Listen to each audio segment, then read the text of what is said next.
ضروری سمجھتے ہیں کہ کل یہاں اعمال ہوں گے، اعمال شب قدر 9:30 بجے. تو مومنین سے درخواست ہے، مومنات سے اور مومنین دونوں جو ہے وہ اصناف سے درخواست ہے کہ تشریف لائیں، اعمال میں شرکت کریں. کل 9:30 بجے انشاءاللہ دعائے جشن قدیر ہوگی، اس کے بعد دوسرے اعمال شب قدر کو انجام دیں. اللہم صلی علی محمد وعلی محمد یا علیم یا علیم یا غفور یا رحیم. یا اللہ اس کو قبول و منظور فرما، بانی مجلس کی توفیقات میں اضافہ فرما، چودھری جاوید صاحب کی توفیقات میں اضافہ فرما، ان کے رزق وسعت عطا فرما. یا اللہ ان کے مرحومین کی مغفرت فرما. یا اللہ حاضرین کی توفیقات میں اضافہ فرما. یا اللہ جو مریضوں نے شفا کاملہ وائلہ کا تنگستوں کی تنگستی کو برطرف فرما.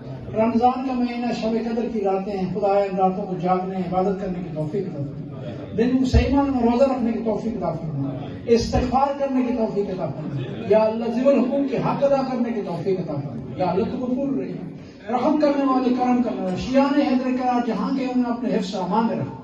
یا اللہ اس مرکز کو قائم و دائم فرما. جو مومنین مومنات یہاں خدمت کر رہے ہیں ان کی توفیقات میں اضافہ فرما.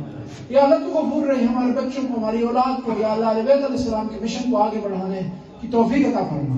ہمیں توفیق دے اہل بیت کی تعلیمات کو اپنی اولاد آئندہ نسلوں تک پہنچا سکے.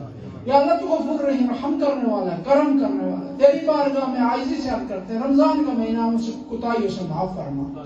یا اللہ ہم نادان نہ سمجھنے، یا اللہ بعض اوقات عبادت پہ ڈالاتے ہیں لیکن اس میں غلطی ہو سکتی ہے، اس غلطی کو معاف فرما.